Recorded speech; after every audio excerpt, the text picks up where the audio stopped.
When Jordan Peterson first started talking about compelled speech and compelled use of pronouns, I remember people thinking, like, why do you care about this? This is like such a small issue with a marginalized group of people. Like, let them have their identity and use the pronouns they want. And I remember his warning, and I remember many other people like, this is going to spill over.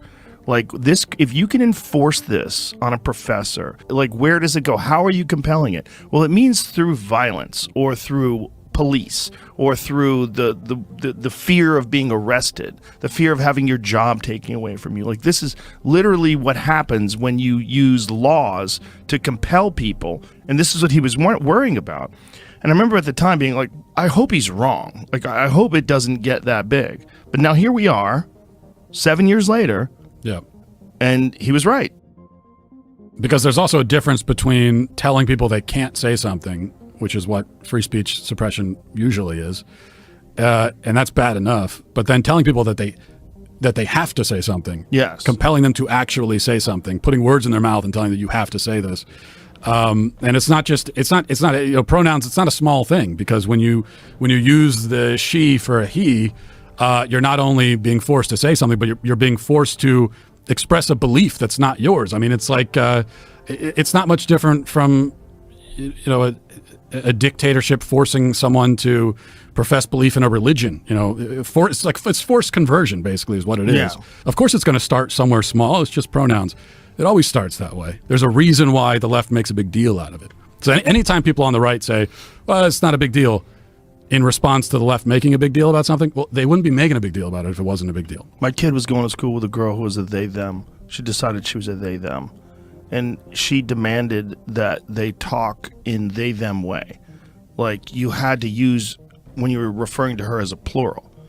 This girl wore makeup, dressed like a girl, just decided that she was a they-them, and would get angry if you misgendered her.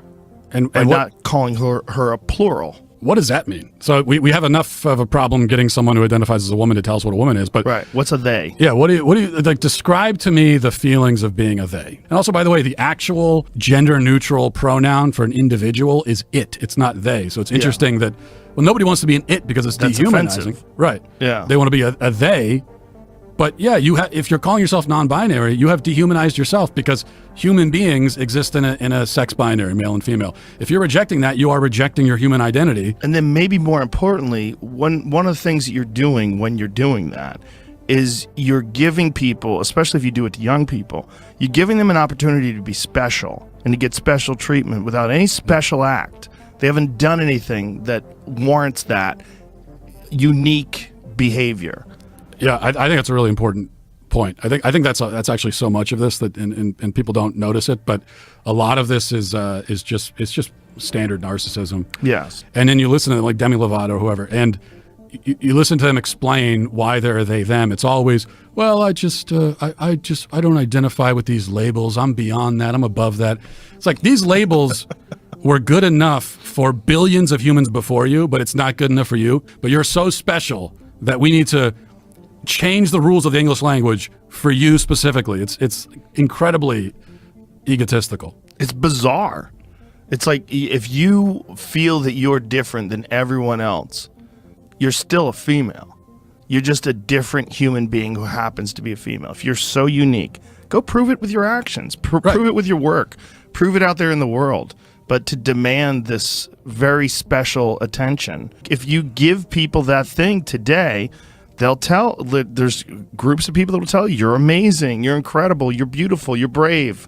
It gives them positive affirmation for making these decisions.